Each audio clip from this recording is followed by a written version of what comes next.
नमस्कार, मेरा नाम है डॉक्टर पुरु धवन और आज इस वीडियो में हम बात करने वाले हैं प्रोटीन लॉस के बारे में, जो कि हमें किडनी फेलियर पेशेंट के अंदर देखने को मिलता है। प्रोटीन लॉस एक ऐसा सिम्टम है जो आपको हर एक किडनी फेलियर के पेशेंट के अंदर देखने को मिलेगा और ज़्यादातर केसेस के अंदर ये सबसे पहला सिम्टम होता है जो हमें बताता है कि किडनी फेल हो रही है।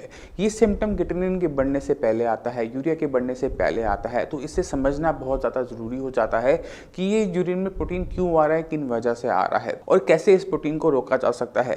क्योंकि इस प्रोटीन को रोकना बहुत ज़्यादा ज़रूरी होता है, क्योंकि अगर आपकी बॉडी में से प्रोटीन निकलता रहता है यूरिन के थ्रू, तो किडनी फेलियर के पेशेंट के अंदर वेट लॉस देखने को मिलता है कि पेशेंट का वेट है वो बहुत ड्रास्टिकली गिरना शुरू हो जाता है और पेशेंट की जो कंडीशन है वो धीरे धीरे सीवियर होती चली जाती है। तो आज इस बारे में बात करेंगे और देखेंगे कैसे हम प्रोटीन को कंट्रोल कर सकते हैं, कैसे प्रोटीन को हम अपनी बॉडी में रख सकते हैं और कैसे अपनी लाइफ को एक नॉन कॉम्प्लिकेटेड लाइफ बनाकर किडनी फेलियर का पेशेंट आराम से अपनी लाइफ बिता सकता है। हमारी बॉडी में किडनी का काम क्या है? हमारी बॉडी में किडनी का काम है खून को साफ करना, खून को साफ करके उसमें जितना भी वेस्ट मटेरियल है उसको बॉडी से बाहर निकाला, और साथ साथ काम ये भी होता है कि बॉडी में जो प्रोटीन है, जो ब्लड के अंदर प्रोटीन है, उसको यूरिन के थ्रू बाहर ना जाने देना। क्योंकि किडनी के अंदर जो हमारे नेफ्रॉन्स होते हैं वो एक तरह से मेम्ब्रेन की तरह काम कर रहे होते हैं, और वो मेम्ब्रेन एक तरह से आपकी आरओ मेम्ब्रेन की तरह होती है जो आपके घर के फिल्टर्स के अंदर होती है, बट यहाँ पर वो पानी ना साफ करके आपका ब्लड साफ कर रही होती है। तो आपके ब्लड के अंदर प्रोटीन्स होते हैं, एल्ब्यूमिन होता है, ग्लोबुलिन होता है। तो नॉर्मली अगर किसी किडनी खराब नहीं है तो क्या होगा कि ये एल्ब्यूमिन, ये ग्लोबुलिन आपकी यूरिन के थ्रू बाहर पास नहीं होगा। क्यों नहीं हो पाता? क्योंकि जो मेम्ब्रेन होती है उसके अंदर जो पोर्स होते हैं, जो साइज होते हैं छेद के, जो फिल्टर कर रहे होते हैं, वो उस प्रोटीन मॉलिक्यूल से छोटे होते हैं। छोटे होने की वजह से क्या होता है कि वो जो प्रोटीन मॉलिक्यूल है वो नीचे पास होकर के यूरिन नहीं बन पाता और वो आगे पास ऑन हो जाता है। तो ये एक नॉर्मल फंक्शनिंग है मेम्ब्रेन की। मगर जब आपकी किडनी को किसी टाइप का नुकसान पहुंचना शुरू होता है, जैसे ब्लड प्रेशर की वजह से, शुगर की वजह से, तो ये जो मेम्ब्रेन है ये प्रोटीन को लीक करना शुरू कर देती है। अब इसको थोड़ा हम गहराई से समझेंगे क्यों किया, किस केस के अंदर।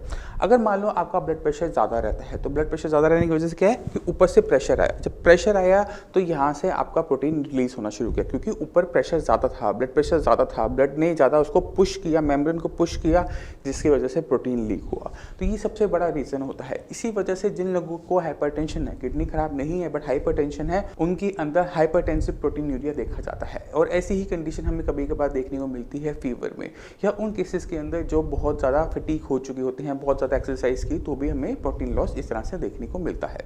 अब चलते हैं डायबिटीज़ वाले केसेस के अंदर और देखते हैं कि कैसे डायबिटीज़ नुकसान पहुंचाती है इस मेम्ब्रेन को। जब आपकी बॉडी में शुगर ज़्यादा थी तो जो ब्लड यहाँ से निकलता था, क्रॉस करता था मेम्ब्रेन को, तो शुगर की वजह से यहाँ की जो सेल्स हैं वो डैमेज होने शुरू हो जाते हैं, उनको नुकसान पहुंचना शुरू हो जाता है, ये वीक होने शुरू हो जाते हैं। और जैसे ही वीक होते हैं, जो प्रोटीन आपका ब्लड के थ्रू आ रहा है वो नीचे से रिलीज होना शुरू हो जाता है। इस वजह से हमें सबसे पहला जो सिम्टम देखने को मिलता है मेम्ब्रेन के डैमेज का, वो प्रोटीन लॉस होता है। अब जो बाकी केसेस हैं आईजी नेफ्रोपैथी और पॉलीसिस्टिक किडनी के अंदर भी हमें प्रोटीन लॉस देखने को मिलता है, मगर वो कारण उनके पीछे दूसरे होते हैं। आईजी नेफ्रोपैथी के अंदर क्या होता है कि यहाँ पर बहुत सारे आपके आईजी इम्यूनोग्लोबिन जमा हो जाते हैं, जिसकी वजह से ये जो मेम्ब्रेन है ये इन्फ्लेम्ड हो जाती है, सूज जाती है, जिसकी वजह से जो इसका फंक्शन है वो इफेक्टेड हो जाता है और आपको नीचे से प्रोटीन लॉस देखने को मिलता है जो आपके यूरिन में आता है। इसी तरह से पॉलीसिस्टिक किडनी में होता है कि पॉलीसिस्टिक किडनी के अंदर जो सिस्ट फॉर्मेशन होती है उसकी वजह से मेम्ब्रेन की जो फंक्शनिंग है वो इफेक्टेड हो जाती है। अब सवाल उठता है कि ये जो सिम्टम है ये हमें हर केस के अंदर देखने को मिल रहा है और ये हमें क्या बता रहा है? जो प्रोटीन लॉस होता है वो हमें बता रहा होता है कि किसी न किसी टाइप का डैमेज किडनी के साथ हो रहा है। किडनी की फंक्शनिंग अलग चीज़ है और मेम्ब्रेन की फंक्शनिंग अलग चीज़ हो जाती है। इसको थोड़ा डिफरेंट तरीके से समझने की कोशिश कीजिएगा। अब जब प्रोटीन आपके यूरिन के अंदर रिलीज होता है तो कैसे पता लगता है? जब आप यूरिन पास करते हैं और देखते हैं कि पॉट में बहुत सारी झाग बन रही है, तो वो सबसे बड़ा सिम्टम होता है कि आपके यूरिन के अंदर प्रोटीन आ रहा है। ये प्रोटीन अगर हम सही टाइम पे कंट्रोल नहीं करते तो ये पेशेंट को आगे चलकर बहुत नुकसान देता है कि पेशेंट का क्रिएटिनिन लेवल, यूरिया लेवल बढ़ना शुरू हो जाता है। तो जैसे ही पेशेंट को ये सिम्टम दिखना शुरू हो, जो भी आपके लैबोरेटरीज के अंदर प्रोटीन पॉजिटिव आना शुरू हो जाए, तो वो एक तरीके से कंफर्म केस होता है आपका किडनी फेलियर का। इसको आप अक्सर अपनी जो लैब रिपोर्ट के अंदर 1+, 2+, 3+ प्रोटीन के अंदर देखते हैं, तो ये एक बहुत ख़राब साइन है, हमें इसे आप ठीक करना है। अब सवाल उठता है कि कैसे, क्योंकि दिक्कत यहाँ पर आपके नेफ्रॉन्स की है, आपकी वो मेम्ब्रेन जो ब्लड को फिल्टर करती है उसमें है, तो हमें दिक्कत वहीं से सॉल्व करनी पड़ेगी। जिन पेशेंट के अंदर ये मेम्ब्रेन लीक कर रही है हाई ब्लड प्रेशर की वजह से, तो उनको सबसे पहला काम अपने ब्लड प्रेशर पे ही करना पड़ता है कि अपना ब्लड प्रेशर को कम से कम नॉर्मल लेकर आओ, क्योंकि जैसे ही वो नॉर्मल आएगा, जो ऊपर से प्रेशर आ रहा है ब्लड का वो रिलीज हो जाता है और ये मेम्ब्रेन नॉर्मल फंक्शनिंग करना स्टार्ट कर देती है। इसलिए जब भी कोई पेशेंट किडनी फेलियर का साइन संजीवनी में आता है, तो सबसे पहला ट्रीटमेंट उसकी कॉज का किया जाता है कि क्या कारण है कि उसकी किडनी फेल हो रही है। तो जैसे अगर इस केस में हाई ब्लड प्रेशर है, तो सबसे पहले आपके ब्लड प्रेशर को कंट्रोल किया जाएगा, जिससे आपका जो प्रोटीन लॉस है वो कम किया जा सके, आपकी मेम्ब्रेन को और फर्दर नुकसान से बचाया जा सके, आपके जो लेवल्स हैं क्रिएटिनिन के, यूरिया के, उन्हें कंट्रोल किया जा सके। दूसरे केस में हमने बात की थी डायबिटीज़ के बारे में। डायबिटीज़ के कारण में क्या हो रहा है कि डायबिटीज़ की वजह से हाई शुगर लेवल की वजह से इस मेम्ब्रेन को नुकसान पहुंच रहा है। तो जब तक हमारे ब्लड के अंदर शुगर की वैल्यू ज़्यादा रहेंगी, हम इस मेम्ब्रेन को किसी भी कीमत पर नहीं बचा सकते। अगर हमें इस मेम्ब्रेन को बचाना है तो हमें अपने शुगर लेवल्स को तो नॉर्मल लेकर आना है, चाहे वो इंसुलिन लें, चाहे हम मेडिसिन लें, चाहे हम कुछ भी करें, हमें अपनी डाइट से भी इसमें हेल्प मिलती है। तो हमें कुछ भी करना पड़े, हमें अपने शुगर लेवल्स को नीचे लेकर आना है, हमें अपना HbA1c विद इन लिमिट्स लेकर आना है। तो ये बहुत इंपॉर्टेंट हो जाता है, क्योंकि एक बार आपकी शुगर नॉर्मल आनी शुरू हुई तो जो डैमेज हो चुका है वो हो चुका है, मगर फर्दर डैमेज तो नहीं होता। जो मेम्ब्रेन काम कर रही है, जिस मर्जी एफिकेसी से काम कर रही हो, उसकी एफिकेसी और ख़राब नहीं होती। तो बहुत ज़्यादा इंपॉर्टेंट होता है किडनी फेलियर के लिए कि अपनी जो दिक्कत है उसको आइडेंटिफाई करना, उसे आइडेंटिफाई कर अपनी उस जो कॉज है किडनी फेलियर का उस पर काम करना। अब चलते हैं आईजी नेफ्रोपैथी के अंदर, जो बहुत कम पेशेंट होते हैं, 10% पेशेंट ऐसे होते हैं जिनके अंदर आईजी नेफ्रोपैथी पाई जाती है।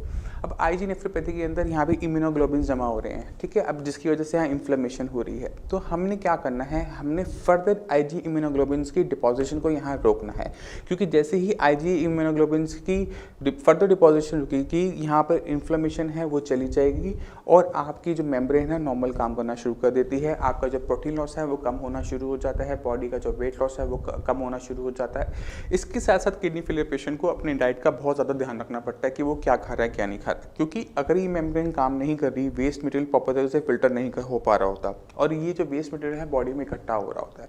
तो अब बॉडी के अंदर जो वेस्ट मटेरियल इकट्ठा हो रहा है उसे अगर हमने कम करना है तो हमारे पास दो तरीके होते हैं। पहला तरीका ये होता है कि बॉडी में वो वेस्ट मटेरियल बने ही कम, यानी क्रिएटिनिन और यूरिया कम बने।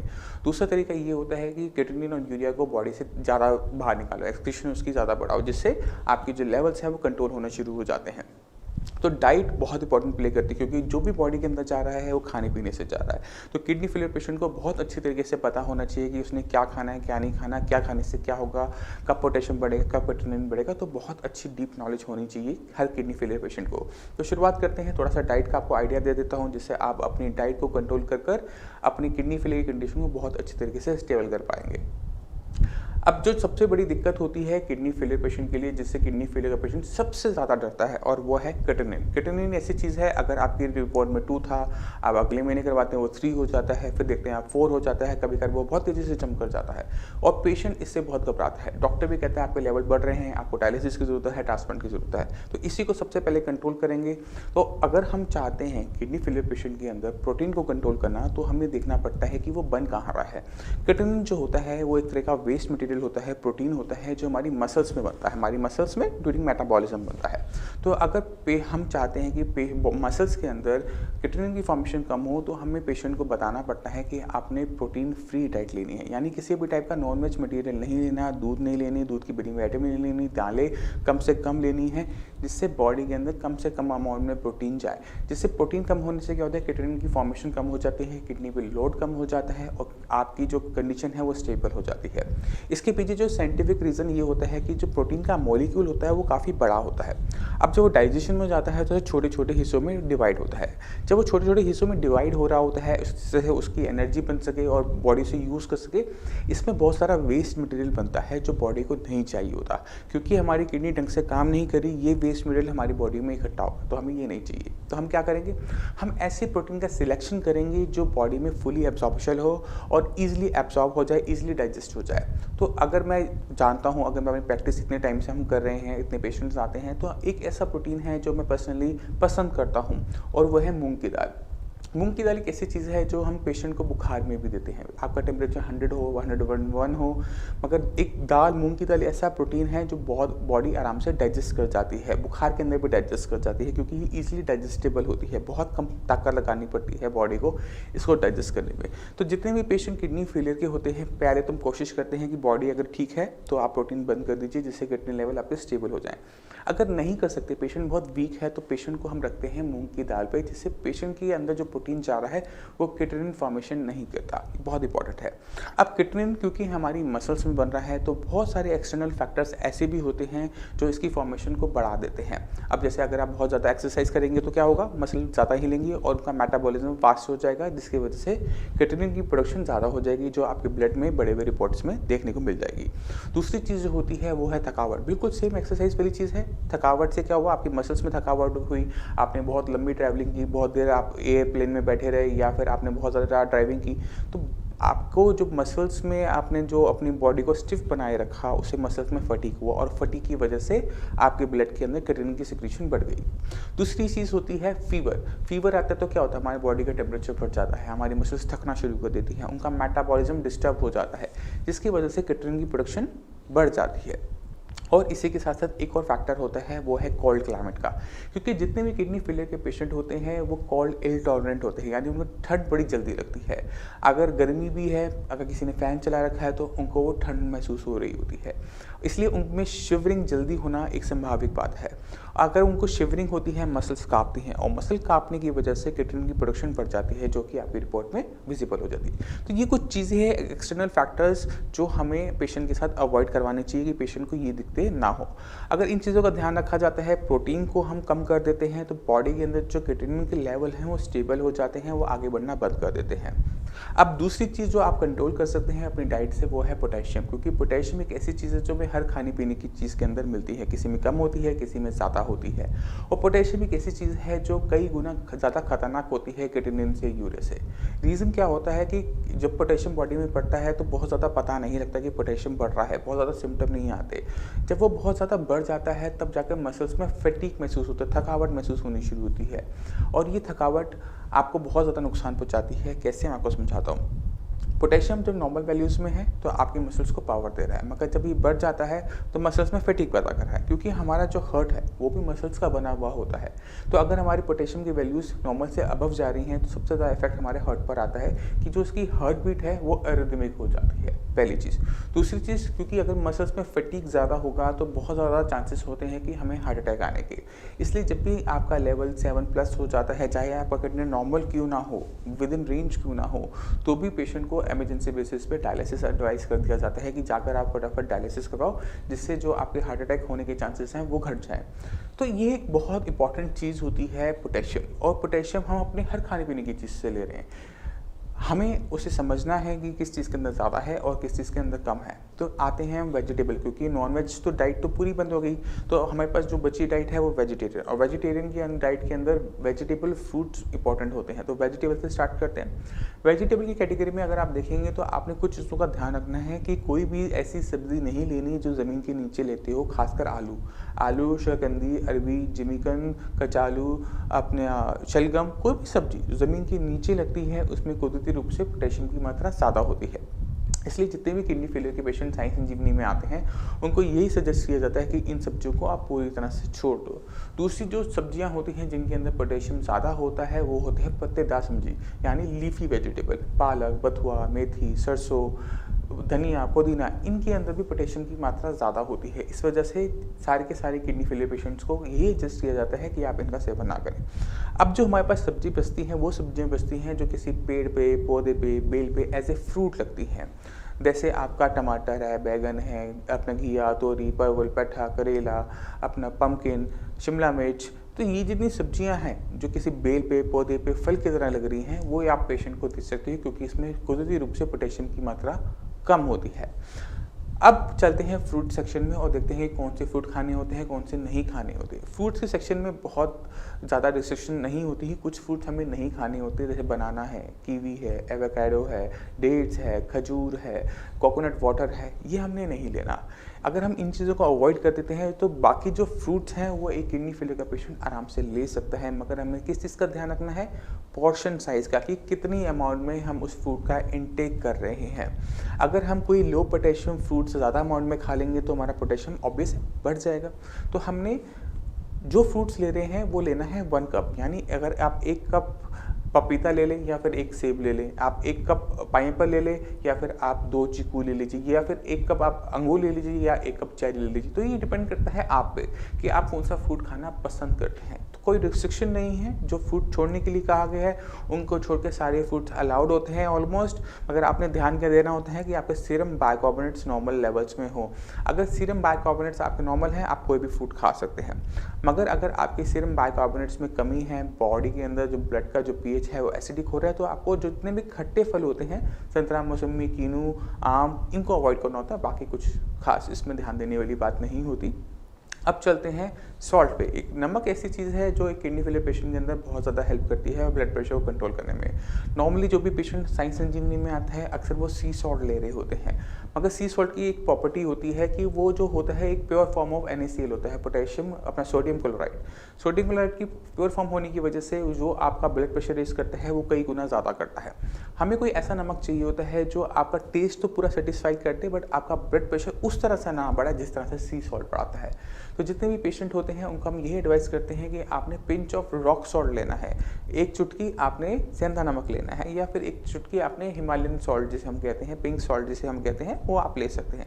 क्योंकि अगर पेशेंट अपने आप को सेंधा नमक पे रखता है तो पेशेंट के ब्लड प्रेशर को कम बढ़ता हुआ देखा जाता है। इसके पीछे छोटा सा रीज़न है, जो हमने सी सॉल्ट लिया वो pure form of sodium chloride है, मगर जो हम अपना रॉक सॉल्ट लेते हैं, सेंधा नमक लेते हैं, वो नेचुरल अकरिंग सॉल्ट होता है। उसमें ना सिर्फ सोडियम क्लोराइड होता है बल्कि साथ में और ऐसे एलिमेंट्स होते हैं जो आपको अपने ब्लड प्रेशर को कंट्रोल करने में हेल्प करते हैं। तो अगर हमने कोई नमक लेना है तो हम लेंगे रॉक सॉल्ट, वरना हम कोई नमक नहीं लेंगे। इस चीज़ का ध्यान रखना है।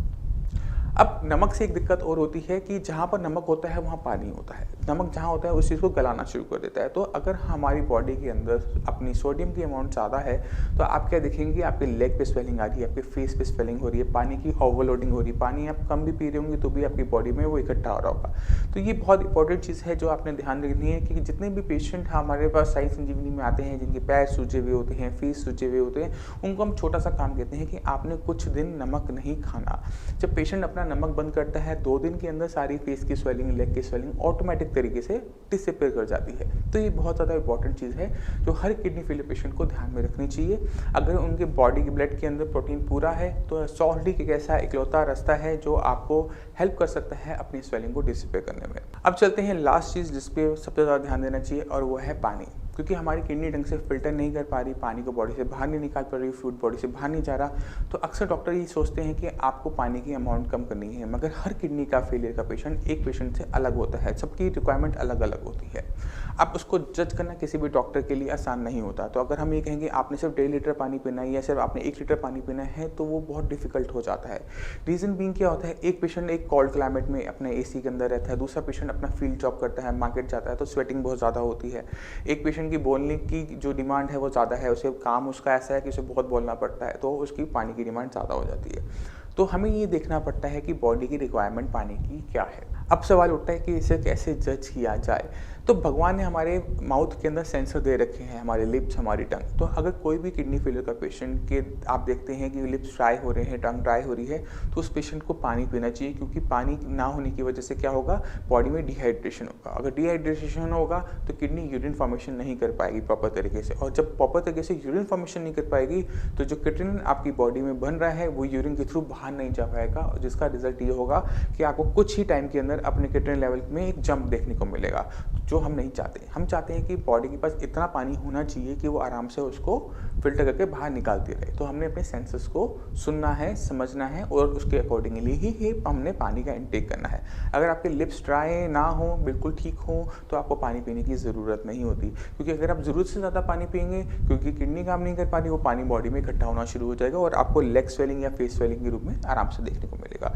तो हमने एक्स्ट्रा पानी भी अवॉइड करना है। तो आपने एक टाइम में आधा कप से लेकर 1 कप पानी एक बार में पीना है, और दोबारा प्यास लगने में आप दोबारा पी सकते हैं, मगर थोड़ा सा गैप के बाद, क्योंकि अगर आप एक साथ खूब सारा पानी पिएंगे तो एकदम किडनी को बहुत सारा काम इकट्ठा करना पड़ेगा जो वो नहीं कर पाती। तो हमने उतना ही पानी देना है बॉडी के अंदर जितना किडनी आराम से फिल्टर कर सके। तो इस चीज़ का ध्यान सारे के सारे किडनी फेलियर के पेशेंट रखेंगे, जिससे उनकी किडनी को किसी टाइप का नुकसान ना हो। अब वापस चलते हैं अपने टॉपिक के ऊपर कि हम प्रोटीन लॉस को कैसे रोक सकते हैं, क्योंकि अगर प्रोटीन लॉस हो रहा है तो मेम्ब्रेन की डिसफंक्शनिंग की वजह से हो रहा है, नेफ्रॉन की डिसफंक्शनिंग की वजह से हो रहा है। तो जब तक हम मेम्ब्रेन पे काम नहीं करते, उसके कारण पे काम नहीं करते, कोई भी इस मेम्ब्रेन को बचा नहीं सकता और इससे प्रोटीन लॉस होता रहेगा। तो ज़रूरी है कि हमें किडनी फेलियर के कॉजेज़ पे काम करना है, उसके पीछे कारण पर जाना है। जैसे ही आप अपने कारण को कंट्रोल कर लेंगे, ये मेम्ब्रेन ऑटोमेटिक तरीके से दोबारा से अपनी रिपेयर करना शुरू कर देगी, और आपकी जो प्रोटीन लॉस है वो आपको अपनी रिपोर्ट में कम होता हुआ नज़र आ जाएगा या नील आना शुरू हो जाएगा। तो ये बहुत इंपॉर्टेंट चीज़ है जिसे हर किडनी फेलियर पेशेंट को समझना चाहिए। अब मैं चाहता हूँ कि कुछ आपको मैं अपने इंटरव्यूज़ दिखाऊँ पेशेंट के साथ, जिससे आप समझें कि जो हम ये सोचते हैं समझते हैं कि किडनी एक बार ख़राब होनी शुरू हो जाए तो वो रुक नहीं सकती, वो किडनी फेलियर की तरफ आपको ही लेके ही जाएगी, आपको डायलिसिस ही करवाना पड़ेगा, आपको ट्रांसप्लांट ही करवाना पड़ेगा। तो वहाँ पर आपकी एक सोच को दोबारा से बदलने की ज़रूरत होती है, और ये इंटरव्यूज़ आपकी हेल्प करने वाले हैं। तो आप इंटरव्यूज़ देखिए, उसकी रिपोर्ट देखिए, फिर हम दोबारा मिलेंगे। नमस्कार, मेरा नाम है डॉक्टर पुरु धवन, और आज हम एक ऐसा केस डिस्कस करने वाले हैं जो पेशेंट है टाइप 1 डायबिटीज़ का। पेशेंट को जन्म से ही डायबिटीज़ थी। साई संजीवनी में आने से पहले ही तकरीबन 35 यूनिट इंसुलिन की डेली बेसिस पे लेते थे। तो चलिए चलते हैं अब संदीप जी से पूछते हैं कि साई संजीवनी का एक्सपीरियंस कैसा रहा। संदीप जी, जब ट्रीटमेंट शुरू हुआ 2 महीने पहले, तो क्या कंडीशन थी? सांस फूलती थी और 1-2 कदम भी चला नहीं जाता था। अच्छा। और उल्टियाँ आती थी। उल्टियाँ आती नहीं थी, बट मन करता था कि और क्या दिक्कत महसूस करते थे? फीवर आ जाता था, उठा नहीं जाता था, और पैरों में दर्द रहता था। पिछले 5-6 महीने से डायलिसिस पे 6 महीने से आप डायलिसिस पे थे, और हफ्ते में 2 बार आपका डायलिसिस होता ही होता था। साइंस इंजीनियरिंग से ट्रीटमेंट मैंने 2 महीने हो गए। 2 महीने में क्या 2 महीने में मेरा क्रेटिनिन अब 7-7 आ गया है, और पोटेशियम का भी थोड़ा सा, पोटेशियम भी बढ़ रहा था, वो भी लो कंट्रोल में आ गया। वो भी कंट्रोल में। और डायलिसिस पहले हफ्ते में 2 बार होती थी, अब 1 बार ही होती है। 1 बार ही होती है। तो अब शरीर में कैसा महसूस करते हो? बिल्कुल, अभी थोड़ी फुर्ती है, और पहले से तो मैं बहुत पैदल भी 4 किलोमीटर भी चल लेता हूँ। चल लेते हो, शरीर में ताकत आनी शुरू हो गई। ताकत है, और सांस नहीं। आपने खुद देखा, ये जो रिपोर्ट्स हैं, ये जो पेशेंट के इंटरव्यूज़ हैं, ये खुद बताते हैं कि पेशेंट चाहे पॉलीसिस्टिक किडनी का ही क्यों ना हो, चाहे पेशेंट वो अपना आईजी नेफ्रोपैथी का ही क्यों ना हो, किसी भी किडनी फेलियर की कंडीशन को मैनेज करना आसान काम है। आप पेशेंट को सही टाइप ऑफ ट्रीटमेंट देते हैं, पेशेंट को सही टाइप की डाइट देते हैं, तो कोई भी किडनी फेलियर का पेशेंट अपनी किडनी को बचा सकता है डायलिसिस से, ट्रांसप्लांट से। बहुत इंपॉर्टेंट चीज़ है। हमें अपने आप पे काम करना होता है, हमें अपनी नेचुरल डायलिसिस मशीन पे काम करना होता है। जब हम अपनी मशीन पे काम करते हैं, अपनी डायलिसिस अपनी किडनी पे काम करते हैं, तो वो जो रिजल्ट्स होते हैं वो आपको हैंड टू हैंड अपनी रिपोर्ट्स के अंदर, अपनी बॉडी के अंदर, अपनी एनर्जी के अंदर देखने को मिल जाते हैं। मैं उम्मीद करता हूँ इस वीडियो से आप काफ़ी कुछ समझ गए होंगे। फिर भी आपके माइंड में कोई भी डाउट हो, कुछ भी पूछना चाहते हो, तो नीचे दिए हुए नंबर पर कॉल कर साई संजीवनी के डॉक्टर से आप फ्री ऑफ कॉस्ट कंसल्टेशन ले सकते हैं। आप अपॉइंटमेंट लेकर मुझसे भी आकर मिल सकते हैं। अब इसी के साथ आप सभी से चलने की आगे चाहूँगा। मिलते हैं अगली वीडियो में, तब तक के लिए धन्यवाद।